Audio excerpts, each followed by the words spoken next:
De toda forma, vamos pro capítulo 303, intitulado de Blue Lock Japão. Eu queria que esse título tivesse sido traduzido de uma maneira diferente, velho. Tipo assim, Blue Lock Japão, sabe? É esse o título? O sentido que o japonês tá lendo lá no Japão é realmente Blue Lock Japão? Se for, tudo bem, mas eu fiquei meio na dúvida. Será que não tem algo mais no sentido de, vamos dizer assim, uma nação se transformando em algo, tá bom?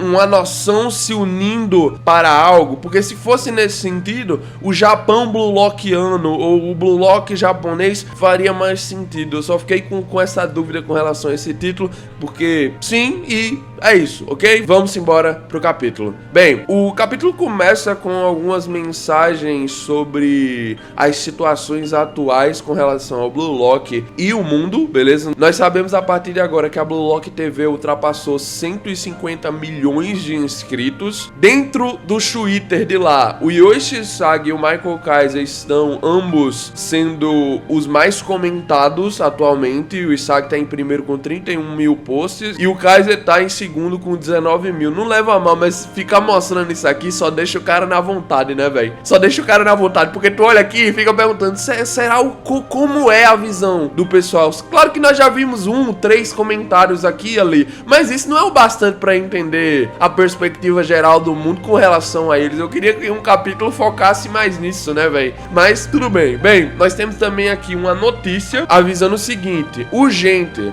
Sub-20 do Japão anuncia o Blue Lock Japão. Tá vendo como fica meio estranho de se pronunciar o Blue Lock Japão? Não parece que, tá ligado? Não tá bem codificada essa frase? Eu talvez esteja enlouquecendo, mas é o que eu senti. Beleza, o Buratsuta aparece sozinho, gritando, simplesmente comemorando. Economia em alta, 78 bilhões, gente. Eu pesquisei quantos são 78 bilhões de ienes em reais, e isso é o equivalente, cara.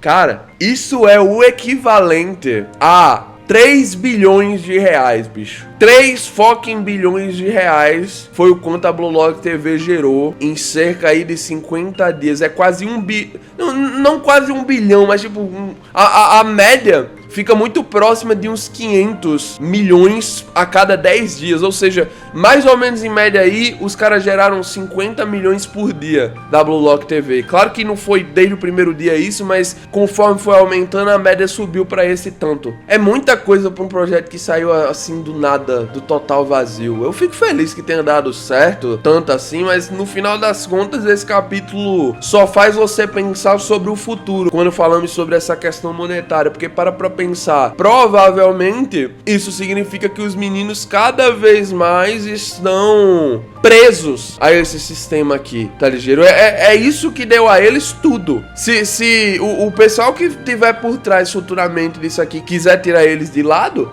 eles tiram. Não tem nada garantindo atualmente, pelo menos no sentido da justiça, que os garotos estão totalmente tranquilos, tá ligeiro? É até por isso que eu tenho medo daquele segredo do Buratsuta com o ego, ok? Mas bem, o Buratsuta fala: tudo graças a Blue Lock TV e a Liga de Egoísta. O nosso número de inscritos está explodindo e todos os nossos produtos estão se esgotando. O nosso relacionamento com a Pifa está ótimo também. Como eu imaginei, os superiores é quem ficam ricos. Todos juntos agora. O capitalismo é sensacional. Nesse momento, o Ego Genpachi chega na sala do Buratsuta. Eu acho que é a primeira vez que vemos a sala do Buratsuta. Normalmente era ele que ia na do Ego, ou aparecia o Ego na dele, né? E basicamente o Ego fala: estou ocupado, então seja breve. Tá tão pertinho, velho, de nós vermos os planejamentos do Ego pra essa Copa do Mundo. Eu tô muito ansioso pra ver isso. Na moral, o Buratsuta então responde: Ego-kan, isso é uma conquista maravilhosa. Você fez um trabalho incrível, gerando tanto lucro para a Associação Japonesa de Futebol. Mas eu preciso te perguntar, por que você cortou ele? Ele mostra o Nagi no telão, né? E fala: Nagi Seishiro, cara. O Nagi Seishiro, ele é popular, não é? O Ego então responde: foi de acordo com as regras, já está feito. O Buratsuta não quer concordar com isso. Ele diz que as redes sociais estão cheias de traz o Nagi de volta, o Ego é tão cruel. Basicamente, o mundo tá caindo em cima do projeto, né? Só que é interessante ele falar isso porque eu não vi o Nagi ali no Trend Topics. Não tá nem no primeiro lugar, nem tá no segundo. Então já tá meio esquecido depois de alguns dias, né? Na minha opinião, acho que faz um certo sentido sim. Ele tá meio esquecido. Se for pra se basear aqui no que eu me lembro, tá bom, gente? Faz mais ou menos no período cronológico da obra 3 dias que o Nagi saiu do projeto. Então, se ele não tá mais nem no Trend Topics, só tá sendo falado um pouquinho ali, um pouquinho aqui, eu acho que até o Ego mesmo não liga. Ele não ia ligar se tivesse todo mundo só falando sobre isso. Imagine com o tema já sendo esquecido. De qualquer jeito, o Buratsuta tá reclamando com ele, dizendo que o Nagi vai ser uma mina de ouro como jogador, então ele deveria colocar de volta no time, ele deveria fazer outra seleção ou algo do tipo pra trazer ele de volta, mas o Ego simplesmente diz pro Tanuki ganancioso que não vai fazer nada disso. Ele tá ali pra dar ao Japão uma vitória na Copa do Mundo e era isso que ele iria fazer. É interessante porque nesse exato momento o Ego diz que nesse projeto ele é um deus e logo em seguida nós temos um quadro que literalmente é uma similaridade do quão diferentes são as perspectivas do Ego e da Anri. O Ego diz que nesse projeto ele é um deus e logo em seguida nós temos um quadro da Anri falando: nós criamos o Blue Lock sonhando em sermos os melhores do mundo. Ela faz questão de abrir aqui o seu discurso sobre o projeto e sobre o Blue Lock Japão que irá acontecer, falando sobre o coletivo. O grupal, tem várias pessoas envolvidas, então são nós, mas na visão do Ego, você pode perceber que não existe esse nós. E eu acho muito interessante trazer esse ponto de destaque aqui na análise do capítulo, porque eu vi na gringa já uma comoção em cima desse quadro, botando o Ego pra baixo, que não sei o que não sei mais o que. Mas, gente, vocês estão tão acostumados a ver um monte de carinha, um monte de bonequinho aqui na história, sendo egoísta, mostrando quais são os seus realísticos desejos e fazendo de tudo por isso. Porque seria estranho o Ego Jinpachi, que tá literalmente condicionando tudo isso, também não ter um ego. Claro que o ego dele não é mais voltado ao futebol dele como jogador. Ele provavelmente aconteceu alguma coisa no passado que impediu isso, mas ele na derrota encontrou uma forma de renascer. E esse é o novo ego dele. Claro, seria ótimo ver o Ego em algum momento da história percebendo que não é mais só ele. O projeto superou ele e todas as suas expectativas, e até no momento que talvez ele não seja mais necessário, ainda assim o pessoal mostre que eles querem ele. O pessoal mostre que eles,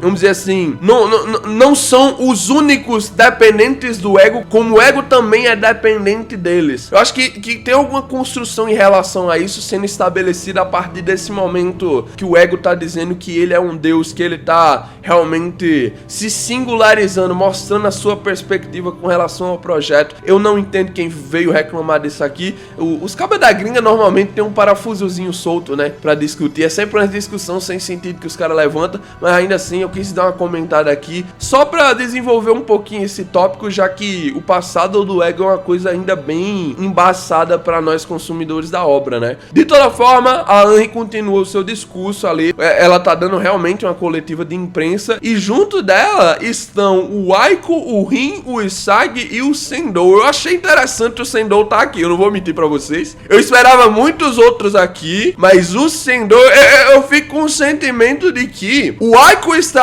aqui já meio que põe a braçadeira de capitão mais próxima dele, tá bom? Eu posso estar viajando aqui, mas me deu esse certo sentimento vendo essa página. A Anri comenta: na fase 1 selecionamos 35 jogadores de um total de 300. Eles jogaram contra o time representante sub-20 do Japão, e na fase 2, na Liga Egoísta, esse número se reduziu a 23. Agora é finalmente hora da fase 3, a Copa do Mundo Sub-20. O Japão será o país sede. Nós temos essa descoberta que, assim, puro fanservice, na moral, o Japão ser o país sede, porque primeiramente, gente, pra mudar um local numa Copa do Mundo, literalmente no ano da Copa do Mundo. Cara, o Blue Lock não existia 6 meses atrás. A conversa que o Buratsuta tem com o presidente da FIFA é mais ou menos, sei lá, tá ligado? Tipo, faltando 90 dias pra Copa do Mundo Sub-20. Não existe isso de mudar o local da Copa faltando 90 dias, não.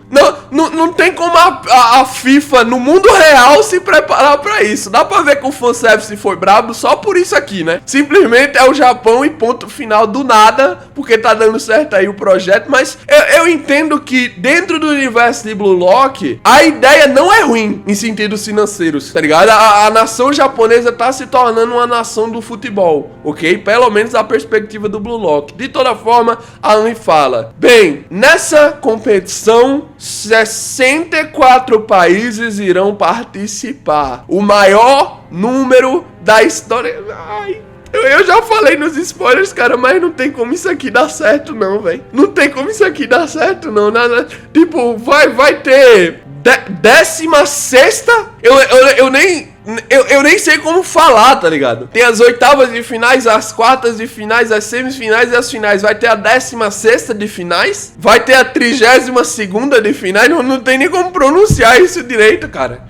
Sei lá, talvez eles vão querer fazer 2 campeonatos, né? Repete o formato de um campeonato normal, só que aí divide a ala A e a ala B, com, no caso, 32 seleções em cada uma, né? O formato original padrão dos anos atrás da Copa do Mundo mesmo. Aí os times vão subindo, como se fosse uma Copa normal de 32. E aí os 2 campeões da classe A e da classe B se enfrentam numa final. Pode ser feito desse jeito, né? Eu acho que seria até mais simples de se levar dessa maneira, porque aí não precisaria ver, vamos dizer, tantos e tantos jogos e aumentar só mais um jogo no sentido do final, né? A final não seria final, teria uma final depois da final. No caso, a final dessa ala A e dessa ala B se tornaria a nova semifinal. Eu acho que dava desse jeito, né? Talvez, eu não sei se vocês também estão enxergando mais ou menos nesse sentido, ou se já estão vendo um formato mais longuico para que o Japão possa jogar mais partidas e, consequentemente, possa vencer mais partidas, né? Numa Copa do Mundo normal, o time tem o quê? Eu acho que 3 jogos na fase de grupo, oitavas, quartas, semi e finais se ganhar todos. Então são só 7 partidas. Aumentaria para 8 do formato que eu tô dizendo, mas talvez queiram aumentar para 10, fazendo grupos mais recheados. Essa é uma opção também, né? Na fase de grupos aumenta a quantidade das partidas para cada um dos times. Temos mais jogos, o que consequentemente rende mais dinheiro para a FIFA. É o único objetivo, tá bom? Vocês viram aí que no mundo real a FIFA aumentou a quantidade de seleção que vai jogar a Copa do Mundo? O único objetivo é esse: fazer mais grana com mais partida. Ponto final. A mesma coisa aconteceu agora com a Champions League. Também deu muito certo o formato, na minha opinião, financeiramente, como para os fãs consumirem melhores partidas de futebol sempre. Então, eu acho que esse é o padrão mesmo que nós vamos acabar vendo em Blue Lock até quando nós chegarmos nas competições profissionais, beleza? No final das contas, o dinheiro fala mais alto, não tem como evitar, mas ainda assim, eu achei bastante curioso. Qual a opinião de vocês sobre essas seleções? Vocês acham que realmente vai ir esse formato ala B do original, ou vocês acham que os grupos serão maiores para terem mais partidas consequentemente? Eu gosto mais da segunda ideia, porque eu quero ver mais jogo mesmo, mas ainda assim, eu não acho tão estranho se acontecer essa primeira ideia que eu trouxe aqui, beleza? Bem, começando com o país do futebol, a Anne avisou que o Brasil vai estar na Copa. Depois vem a Alemanha com o Michael Kaiser, a Inglaterra, a mãe do futebol, a Espanha, a Itália, a França, país campeão liderado pelo Loki, que também lutou na Liga Egoísta. Ou seja, Loki confirmado na Copa do Mundo Sub-20. Eu tinha algumas dúvidas sobre o Loki ir para a Copa do Mundo Sub-20 ou não, por causa que ele já jogou na seleção profissional. Pro nível dele isso não é uma coisa surpreendente, né? Só que o ponto é, como eu falei antes, o dinheiro fala, gente.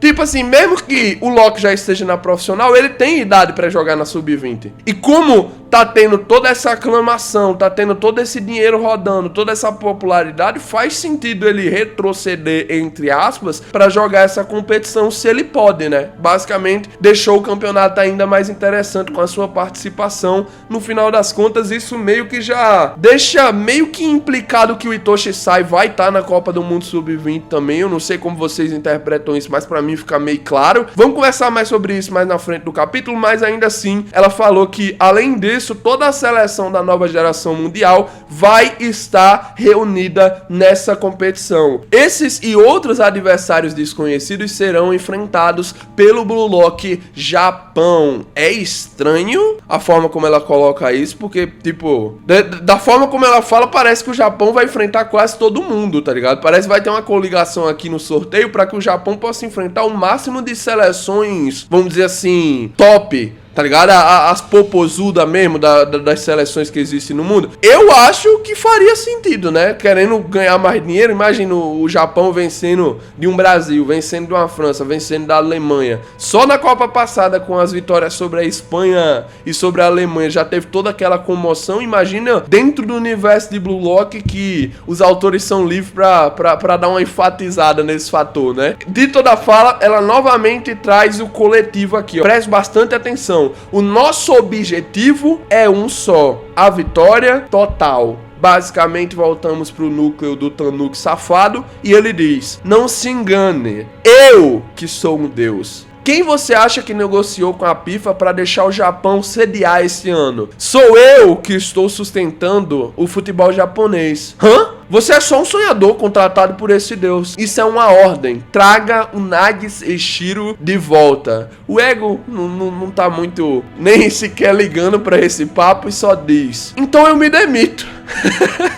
Cara, eu gosto muito da personalidade do Ego. Eu queria que tivéssemos um volume mais focado no Jinpachi pra podermos perceber como é que foi construída essa racionalização que ele possui, tá ligeiro? Eu sei que ele já não batia bem com o Noel Noah, mas é meio estranho. Eu acho que nós só percebemos a camada superficial de quem é o Ego através da forma como ele se comunica. Se nós tivermos o flashback dele no momento que ele foi expulso do projeto ou algo assim acontecer, eu acho que podemos ter uma ideia total de como realmente nasceu esse maluco aqui. Bem, ele explica que, de acordo com o seu plano, ele montou um time que vai representar o Japão para vencer a Copa do Mundo, e nesse plano ele não possui intenções de mudar os 23 jogadores que escolheu para isso. O Nagi Seishiro simplesmente não é necessário. Ele reivindica novamente aqui a posição de que todos os 23 são importantes para o plano que ele possui para vencer a Copa do Mundo, e ele responde ainda mais o véi: além disso, não foi você que fez aquele acordo lixo comigo? De novo esse maldito plano, esse maldito segredo aqui sendo trazido à tona, mas não sendo explicado. Dá a se entender, tá bom? A partir do que ele fala aqui. Eu vou ler com cuidado e aí nós conversamos, ó. Preste bastante atenção. Além disso, não foi você que fez aquele acordo lixo comigo?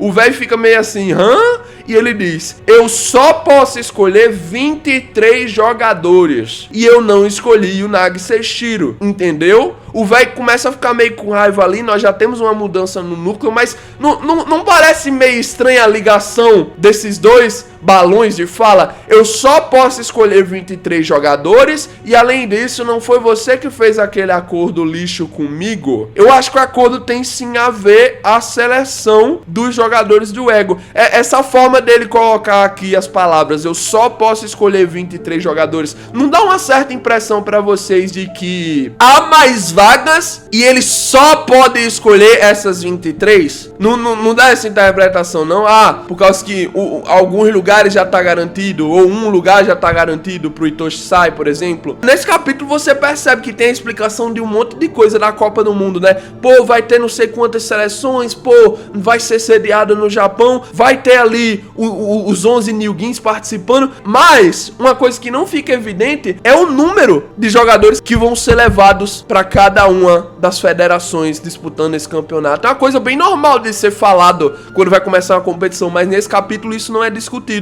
Ou seja, deve ter algum tópico a ser desenvolvido ainda em cima disso. Talvez vamos ter um foco total, um capítulo inteiro só pro Hitoshi Sai. Eu gostaria muito, mas talvez temos mais coisas além disso. Atualmente estamos com 26 jogadores sendo levados para competições mundiais. Então, se tiver mais 3 vagas aí, eu não ficaria totalmente surpreso.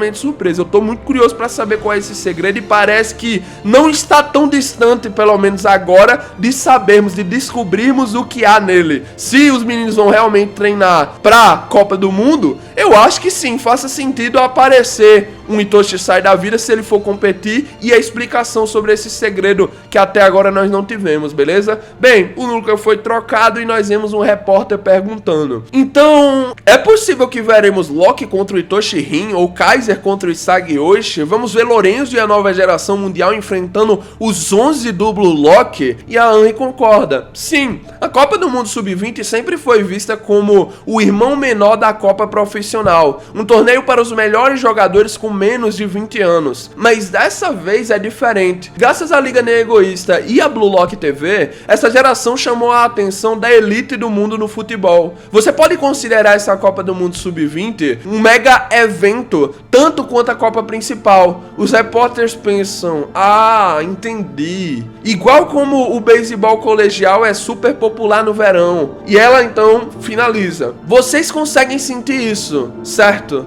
Todos vocês. Basta olhar para esses jogadores que enfrentaram atletas de nível mundial na Liga Nem Egoísta, que vocês rapidamente perceberão que os tempos estão prestes a mudar. Uma vitória do Japão na Copa do Mundo não é mais só um sonho. Agora é hora de transformar nosso sonho em realidade. Voltamos pro núcleo ali do quarto do Buratsuta, que inclusive eu só prestei atenção agora fazendo a análise, mas o chão da sala do Buratsuta tem as flores do Kaiser, tá bom? Da tatuagem do... Muito nada a ver esse tópico aqui sendo trazido por mim, mas ainda assim, vocês perceberam isso? Vocês que leram o capítulo, vocês perceberam que o chão da sala do Buratsuta é literalmente estampado com a tatuagem do Michael Kaiser?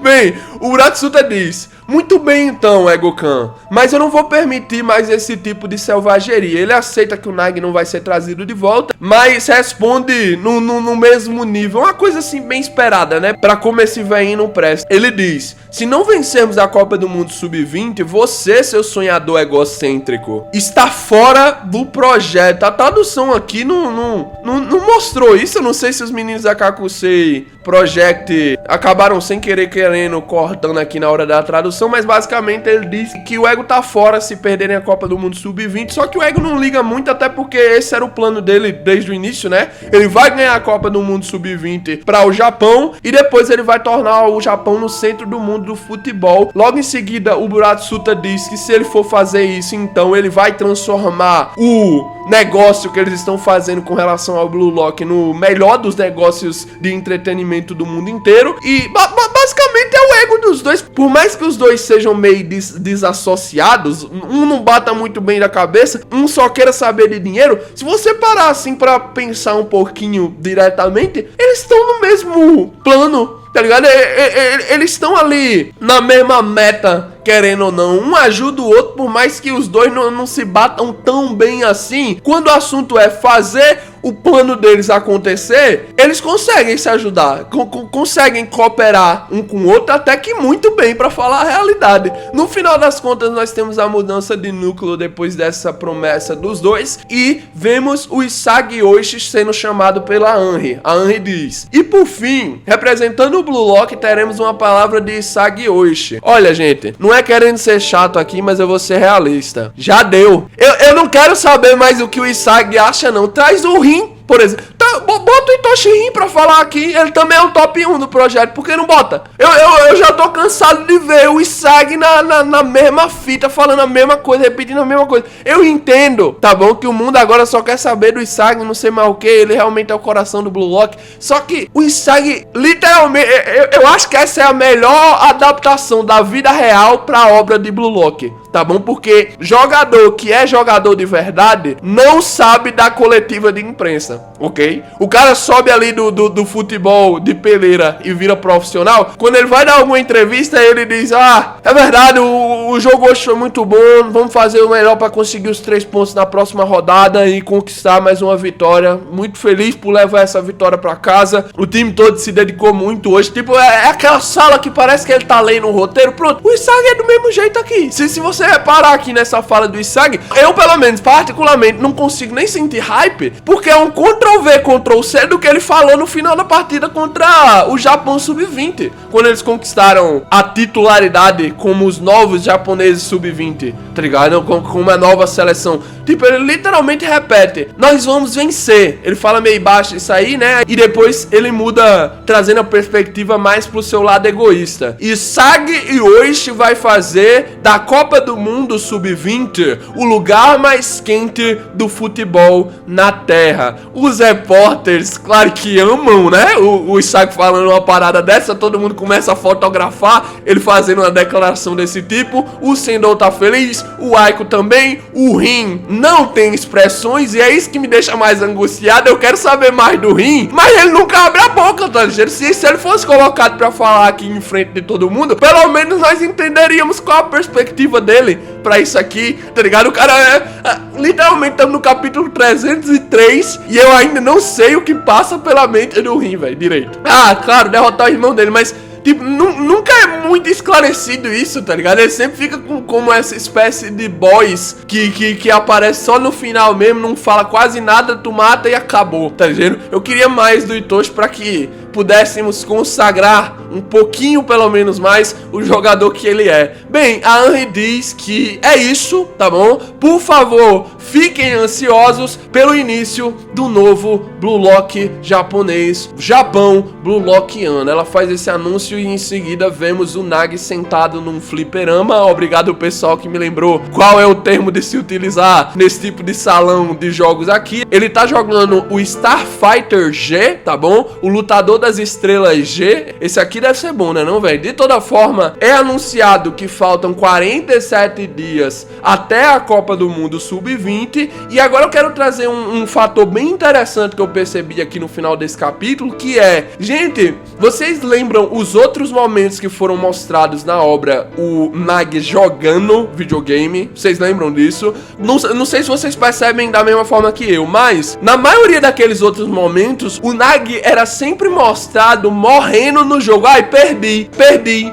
fui derrotado, acabou, tá ligado? Sempre num sentido de morte, aquela aura que ele tinha, pronto, se encaminhava muito nesse sentido, né? O Nagi perdia um jogo e morria nele, acabou por ali, simplesmente era isso que acontecia nas cenas do Nagi jogando um pouco, tá ligado? Só que agora, nesse momento, diferentemente do sempre, do normal, o Nagi perde no joguinho e o capítulo foca em mostrar a tela de continuação, tá bom? O player, o bonequinho que ele tava controlando, tá se arrastando pelo chão e do lado aparece continuar e o tempo 3, 2, 1. Talvez dê pra se fazer uma analogia de que em 3 dias a vida do Nagi vai mudar. Só tô trazendo uma teoria aqui. Os próximos 3 dias, quando tiver faltando 44 dias pra Copa do Mundo Sub-20, o Nagi terá algo mudado na sua vida, na sua perspectiva com relação a agora? Não sei, mas eu interpretei dessa forma, tá bom? Com essa situação aqui relacionada às outras situações que já vimos acontecendo com o Nagi. O Nagi tá realmente sem vida, mas no final das contas eu acredito que esse vazio não vai durar por tanto tempo, ok? Tá vindo coisa aí, eu acho que o presidente da FIFA pode aparecer e eu fico feliz que o foco no Nagi foi dado a longo prazo, beleza, gente? Nós realmente teremos o Nagi por mais um tempo na obra antes de entrarmos na Copa do Mundo Sub-20. Não há nem sequer dúvidas disso. Eu acho que essa é a maior análise que eu já fiz no canal, então eu peço perdão pelo tamanho, mas de toda forma eu fico feliz de trazer ela de todo jeito, por causa que tinham muitos detalhes que eu queria conversar nesse capítulo exclusivamente. Vamos pro capítulo 304, intitulado de Patrono dos Sonhos. Tá dando a cara que vai ser sobre o Nagi mesmo, mas de toda forma é isso, tá bom, gente? Muito obrigado pelo apoio, nos vemos aqui amanhã nas previsões para discutir mais sobre essa bela obra, tá bom? Valeu, falou e